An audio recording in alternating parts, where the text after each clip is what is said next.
Shalom jemaat Tuhan, kita sampai pada tema untuk tetap menjadi jemaat yang berhikmat. Amsal 1 ayat 10 sampai dengan 12 berkata, "Hai anakku, jikalau orang berdosa hendak membujuk engkau, janganlah engkau menurut. Jikalau mereka berkata, mari ikutlah kami, biarlah kita menghadang darah, biarlah kita mengintai semena-mena. Biarlah kita menelan mereka hidup-hidup seperti dunia orang mati. Bulat-bulat seperti mereka yang turun ke liang kubur." Kita perlu berhati-hati dengan bujukan yang jahat. Karena bujukan yang jahat itu sangat menggiurkan. Orang jahat selalu cari teman. Dia akan berusaha mengajak teman-teman yang lain untuk melakukan apa yang jahat. Sehingga kita jadi orang percaya perlu berhikmat.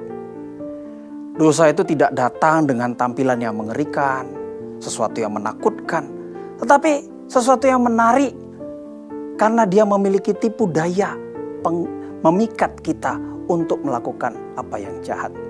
Ayat 10 tadi dikatakan, jikalau orang berdosa membujuk engkau, janganlah engkau menurut. Membujuk dalam bahasa Ibrani patah itu memiliki arti cara yang menarik, cepat membangkitkan keinginan kita. Iblis itu bapaknya si penggoda. Dia akan berusaha mempengaruhi pikiran manusia sehingga kita bisa memandang kejahatan bukan lagi sebagai suatu kejahatan. Hawa itu tergoda hingga pikirannya berubah. Dia tidak lagi melihat apa yang salah sebagai suatu kesalahan. Dia melihat itu sebagai sesuatu yang benar. Adam tergoda sehingga makan buah terlarang. Daud tergoda. Dia tidak lagi memandang pembunuhan Uria, mengambil istri Uria adalah sesuatu yang salah. Yudas juga demikian. Dia tergoda demi uang. Sebab itu orang percaya mesti berhati-hati terhadap godaan iblis. Iblis itu menggoda melalui keinginan kita. Sebab itu kita perlu menundukkan keinginan kita dalam pimpinan Roh Kudus. Jika tidak, keinginan kita bisa menyatu dengan keinginan si iblis dan membawa kita kepada kematian rohani. Yakobus 1 ayat 14-15 berkata demikian. Tetapi tiap-tiap orang dicobai melalui keinginannya sendiri. Sebenarnya lebih tepat melalui. Kalau LAI itu oleh keinginannya sendiri. Saya lanjutkan. Karena ia diseret dan dipikat melalui keinginannya.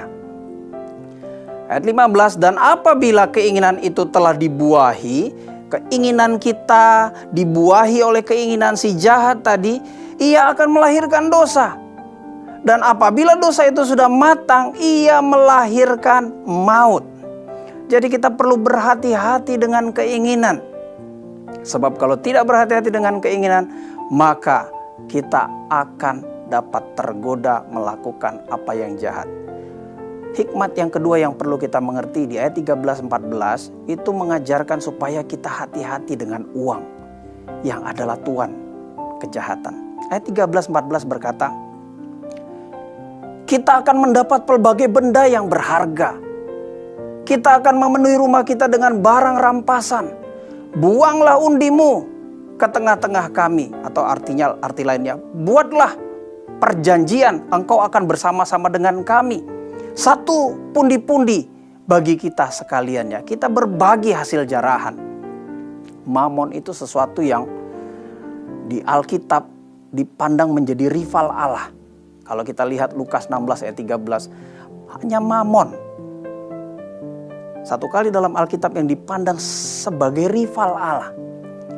Ayat Lukas 16 ayat 13 berkata, seorang hamba tidak dapat mengabdi kepada dua tuan. Tuan itu bicara soal yang tertinggi, yang terpenting. Gak ada dua yang tertinggi, satu yang tertinggi, satu yang terpenting. Lanjut ayat itu berkata, karena jika demikian ia akan membenci yang seorang dan mengasihi yang lain. Atau ia akan setia mempertahankan kesetiaannya kepada seorang dan tidak mengindahkan atau meremehkan, dari kata-kata proneo itu, meremehkan atau menganggap enteng yang lain. kamu tidak dapat mengabdi kepada Allah dan kepada Mammon. Ini nasihat firman kepada kita, hikmat bahwa kekayaan, uang bisa membawa kita kepada apa yang jahat, yang tidak berkenan kepada Allah. Situasi kita sulit, tapi tidak berarti kita menghalalkan segala cara untuk mendapatkan uang. Percayalah, kerjakan bagianmu, Tuhan pasti pelihara hidup kita. Itulah iman kita orang percaya. Tuhan pasti menjagai kita, Tuhan pasti mencukupkan. Kita kerjakan bagian kita. Tuhan mengasihi engkau, dimanapun kita berada, Tuhan mengasihi engkau.